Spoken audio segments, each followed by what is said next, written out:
Welcome to PLZ Soccer's football show, and I am Peter Martin, delighted to have your company on the show tonight. Alan Ruff and Gordon Smith are with me to discuss today's events, and there's been a fair bit of consternation in the news today.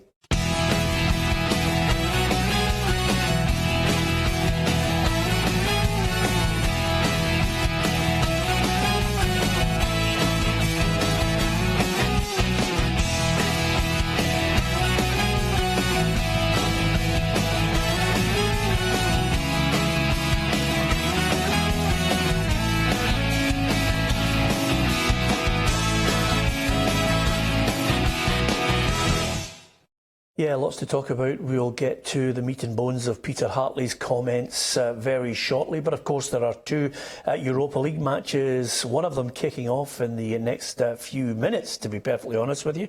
Suduva against Celtic is an interesting one over in Lithuania. The Celtic fans will know all about Suduva, but for some others, here's a little insight.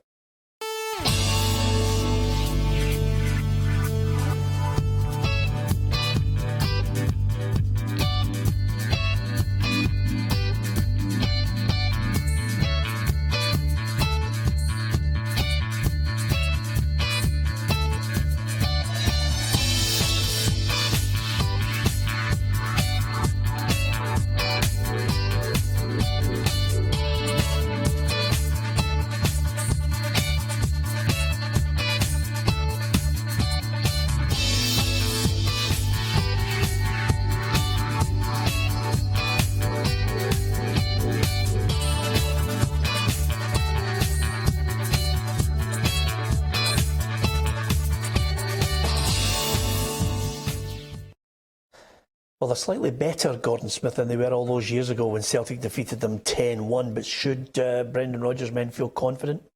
I think they should feel confident. I mean, the thing about it's Lithuanian football, and Lithuania have always caused Scotland problems at international level at times. But they won the league last year. They came with a late run. They'd never won it before, and they came through, won the league, and they're leading at the moment. It's a small league. It's only an 8-team league in Lithuania. But the thing is, Celtic need to be careful about, they've got to be good over two legs, because I've noticed in the last two legs they should have won both away games in the last two rounds they were in. So that means that you can't even just write them off if you get a good result tonight in Lithuania. Celtic have to do it over the two legs. OK, no point in going into it in any great depth because it's underway now, Ruffy. But what I think we can talk about regarding this is no Boyata. I mean, we, I think, know the writing's on the wall. Brendan Rodgers has said he's not physically or mentally right, despite the fact that Craig Gordon said most of the players understand what football's all about. They're not shunning him in any way. Well, that's what happens in football, early on when something like that happens, there is a hysteria out there, we're all part of it, and then as the days go on, it seems to mellow a wee bit, as long as the PR is good that's getting thrown out there. There has been good PR at Celtic, the assistant's been coming out, giving his side of it. I don't think for a minute that all the players will be more than happy with what he's done. Some of them might be, but I think you're right, he's again saying his back's sore, that's why he's not going. So you're right, I think Celtic will be looking for the right bid and the right team to get him out the door. Yeah, I don't think it'll be too far away confirmation of that, Gordon. I think they'll definitely try and sell him that comes up because of what he's done and because of the situation now, I think. And the very fact that we're trying to buy Scott McKenna is a sign that that they were actually looking for another centre-back to come in, and that would give them the cover if he goes. So I think they will want to sell him on. Yep, OK, so that's Suduva against Celtic. Of course, there is another match taking place in Glasgow tonight. It's Rangers against Ufa, one of the clubs not too long in existence. I'm talking, of course, about the Russian side Ufa. Here's a little look at what they're all about.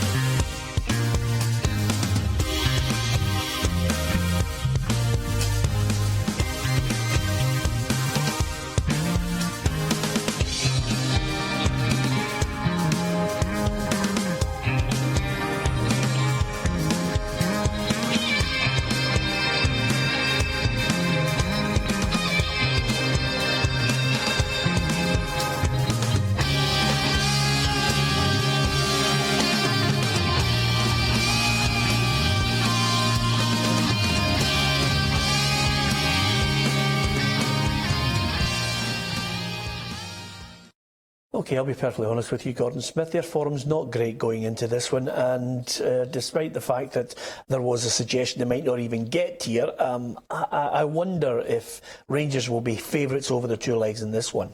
I think they need to be considered favourites. Yeah, I know Russian league's a big league and all that sort of thing, but UEFA are, as I say, quite a new team as well. But they finished 8th in the league last year. I'm quite surprised in Europe, because I was actually checking and there was teams above them didn't get into Europe. There must have been some other criteria for them to get in. Got in on a technicality. Is that what it was? Yeah, they were 8th in the league. They're sitting 11th at the moment. Not a great start to the league. It's just the league has just started over there. I mean, it's like they started round about the same time as Rangers were starting at the end of July. But unlike Sedova, who are Celtic are playing, who've been playing from February onwards, they don't have a summer break, they have a winter break. But I think that we're looking at it, I think that Rangers should be able to get a result over the two legs, but they'd probably have preferred to play. I think the Progress would have been a better opponent, just so they could have got a bit of revenge on them. But at the end of the day, Rangers have improved. They're in good form just now.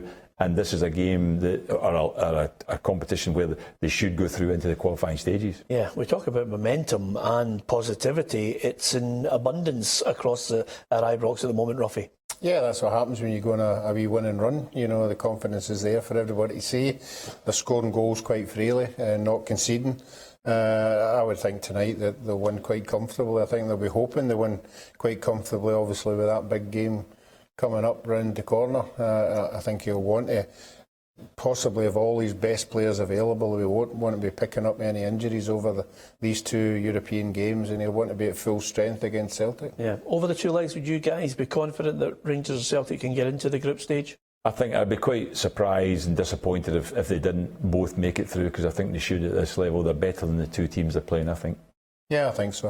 I think the two teams have no form whatsoever at this level, and you would think Rangers and Celtic would take care of them. Yeah, it's all subjective, to be perfectly honest with you, but this is quite a momentous day, Ruffy, because it's possibly the first day where you've been smarter than Gordon Smith in the studio. I mean, it was a technicality, but nevertheless, Ruffy, I mean, it's just so unusual for you. Why are you wearing a tie today? Yeah, I was privileged to be asked to go along, as we do every year, and we probably will do later on. We did the Scottish Junior Cup draw today, first round and second round. There was only two teams in the first round, I may add, to make it an even balance for the 100 and I think it was 26 teams in the second round. So it was quite a long draw, and it was one of these ones when obviously the numbers were in the bag, and that you're whittering down after maybe 10 minutes of 121. You're just hoping there's two. You're just hoping there's two left in the bottom of the bag. Start again. And did you do the classic? Oh, yes, that was it. See, I did you? No, just the numbers. No. You should get Rod to do the junior draw then. That would be absolutely fun. I'm sure Tom Johnson would be absolutely delighted as he trapped here in the studio. Okay, now we're going to go to something a little less jovial, I have to say, although I'm sure he didn't think there was too much in his comments this morning. Peter Hartley, the Motherwell captain, well, he started off by just laying into Rangers. He said, show them respect as you would in a training match, but once we cross the white line, there'll be no respect. And he particularly said, I enjoyed watching Fabio Cardozo weeping as he was getting up from a broken nose from Ryan Bowman in their Betfred League Cup tie. Now, it was tasty. It kicked off this morning at that point, and then the SFA said they'll be reviewing the comments, which means you're in trouble. And then quickly out comes this reply from Peter Hartley. I apologise for the comments I made in the media today. What I said falls below the standards expected of the captain of Motherwell Football Club. I do not condone violent behaviour or wish to trivialise an injury suffered by a fellow professional. I got caught up in the excitement of preparing for a big game and said something I regret. We will be competitive on Sunday, but we will always try and play within the rules. Well, dare I say it, I mean, he's lit the touch paper for Sunday's game before it even kicked off. Absolutely. I can imagine the kind of reaction he's going to get from the Rangers supporters. Obviously, he's been advised about it, and the advisors have obviously written that statement too, to make it clear that the world's full of PR spin, Gordon. A little bit, yeah. Just to make sure that we try and make sure that he doesn't get punished by the SFA. An apology was required, without doubt. And it's not the type of thing you should say. A player, you can maybe feel that way, talk internally about it, but you shouldn't come out publicly with a statement like that. Yeah, I think also, I could see a 2-game ban for this, for bringing the game into disrepute, Ruffy. I mean, at the end of the day, it's great because we're all sitting in press conferences going, oh, what a line that is. Yeah. But nevertheless, he's just maybe caught up in it. Yeah, it looks as if he has. He'll probably say it was sort of a tongue-in-cheek, but it doesn't come out that way, obviously, when you see it. And it's something you don't get from Motherwell. Well, Motherwell have been very focused on PR coming out of the club. They've been fantastic. And I'm sure a lot of the people behind the scenes at Motherwell, when they heard that, took a sharp intake of breath, when they heard it. But they've handled it very quickly, as you would imagine. And let's hope it doesn't cause in at the weekend. Yeah, well, it is actually a game at Fir Park where I've watched Motherwell. Still if they are going to play that way all season, Gordon, they're going to be in for a tough season, because I think clubs are working them out. I think so, to a degree, but I did feel they'd be challenged for a top 6 spot this year, but they've started badly. But they started badly last year too. If you actually check them out, Peter, they lost, I think, their first 2 games last year, and then I think they won 4 or 5 in a row, which got them in a good position. Are you tipping them for top 6 this season? I thought they'd be challenged for top 6, but I know you thought it. I'm not sure yet. I think we're too early to make the point that they're not going to be there, because I think that with the players they've got, the season they had last year, they can come back and challenge for the top 6 spot. But I think that Sunday's going to be interesting because of the basis of the fact that Rangers have got a tough game tonight. They've got a European match to play on Thursday, so Motherwell can prepare a little bit better than Rangers can. But the fact is, if Rangers get another result tonight and such in good form, they're going to get into the game with confidence too. Yeah, I mean, I don't see any other winner than Rangers on Sunday, Ruffy. But I look at Motherwell at the moment, and I think Hamilton came with a game plan. Hamilton are poor. They had no real inclination. It didn't look as if they had for long periods of the game to actually go and do anything in a positive sense. Then suddenly, out of nowhere, they had one good positive move, free kick, wonder goal, sinks Motherwell. But Motherwell could have played all day that route one up to Connor Salmon with Curtis Main. Yeah, I think obviously he's missing the boy Bowman, because Bowman and Main were a partnership. Kipri as well, whether you liked him or you didn't like him, he was still a big player for Motherwell, and they've had other injuries as well. So I don't think we can really judge Motherwell until they get their best 11 on the park. But you're right, they've had a really, really bad start. Yeah, absolutely. OK, that's Motherwell. What about Aberdeen? Well, it could be a tasty game on Saturday, Ruffy. But first and foremost, Derek McInnes was talking today about all the hype surrounding Scott McKenna. He said if he does indeed leave, McInnes believes he'll be heading down the next couple of years to an English Premier League club. Celtic did indeed make the £3.5 million bid. It was rejected, and they move on, according to McInnes. Yeah, well, from the club's point of view, if they know that they can get 10 million down in England, that's where he's going to go. I'm sure the player himself would buy into that. He'll have seen the amount of players that went down there and doing particularly well. So obviously the wages will come into it as well. But no, for me, I think Aberdeen are looking after themselves. Yeah, he's not a £10 million player right now. I heard Willie Miller saying maybe he's a £5 million player. I think, there's a lot of hype for a boy that's only in his first season. I think they should just try and let him develop. I think he's been outstanding, though, because, fun enough, I was at the game when he came in after Aberdeen had lost to Motherwell in the Cup. They get well beaten at Fir Park, and then they brought him in at the weekend, and that was his first game in it, and what a difference he made. They won that game, and from then on he stayed in the team, and not only that, his development has been right through to international level, captain of the side and all that. So I have to say that in that respect there's been a great development. He's still not quite there yet, but I do think that Aberdeen are aware of the fact that if he's a £3.5 million player for Celtic, if they're offering that kind of money, then there will be a much bigger fee if he goes down south, because the clubs down south will be looking at that thinking, that if Celtic are willing to pay that, he must be top class, and therefore in England £10 million is not a huge amount of money for some of the clubs down there. Well, I would counter that, and no harm to the boy. I like him. I like him. I think he's a little bit raw. I love his distribution, but I think there are certain areas of his game that he'll be working on with Derek and Tony Dockery, which is fine. But I think we are in a situation where, quite simply, a lot of players are overhyped because the market's gone crazy. It could be that. But the thing about it is he's got two assets which really will take him into the English game. One is the fact that he's height. Is strong. He's actually a decent passer of the ball too. I think he's a good passer. Uses the ball from the back, but the other side of it being left-sided as well. A lot of the teams go.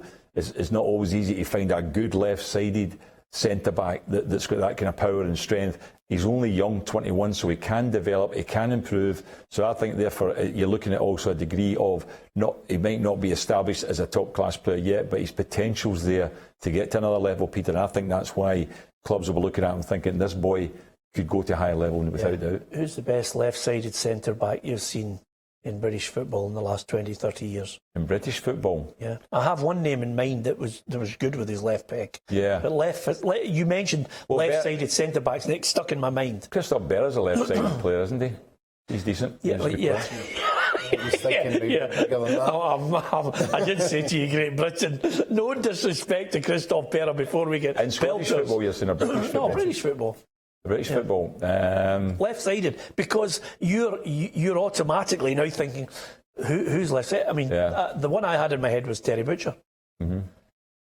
But they're all too rare, aren't they? I mean, left-sided central defenders who can ping a ball. Funny, Butcher was in the same team as John Brown, who was also left-footed, so that was unusual to have two left-sided players played together. Yeah, and John Brown was a great player as well. Yeah. I think John Brown was underestimated, because this kind of a hard man tag, but I thought he was a good footballer. I was thinking in terms of the best, I was thinking a left-footed centre-back. I wasn't thinking, but I was thinking of Maldini.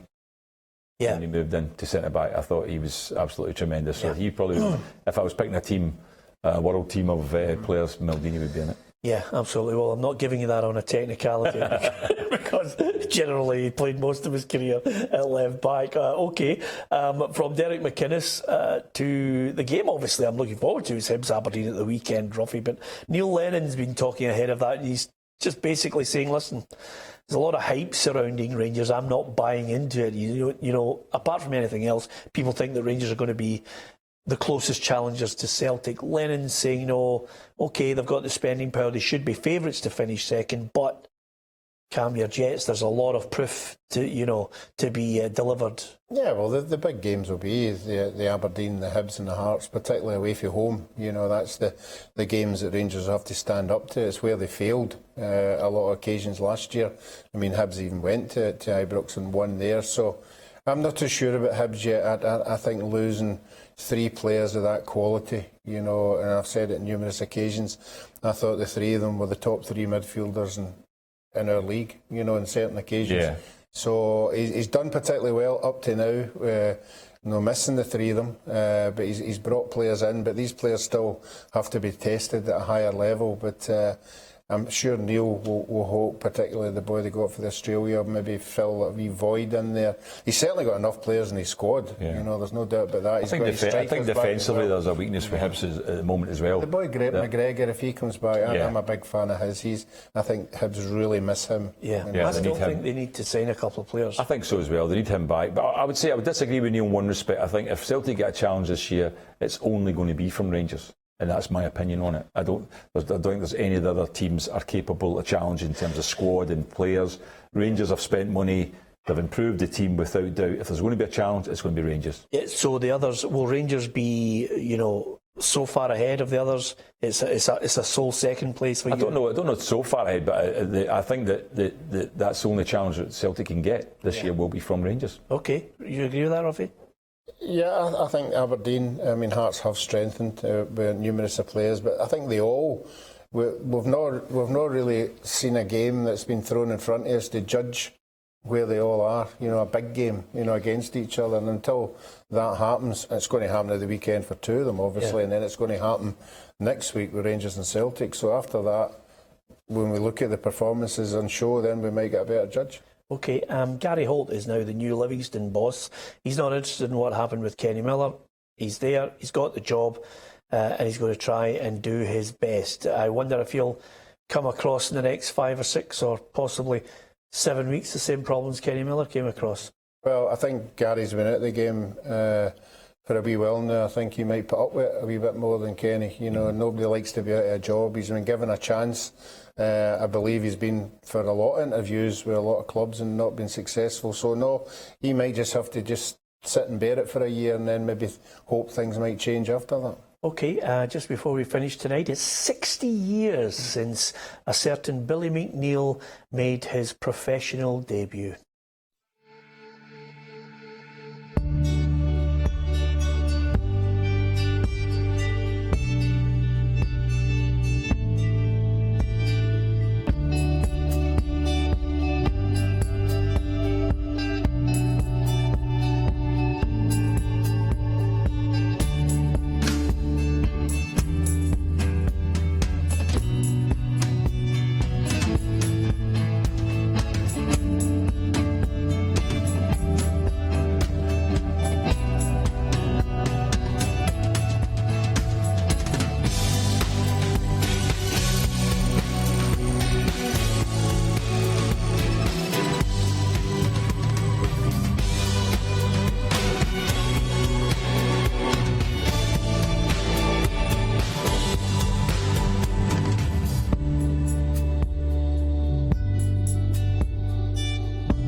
Well, I think if you're looking for a man, Gordon Smith, who epitomises what a captain should be, he was one of them. Oh, no doubt about that. He definitely was. I mean, you look at 23 trophies as a player. I mean, very few people could ever do that in their career. Over 800 games, a captain type from very early on sort of thing. I played under him at Man City. He signed me from Brighton.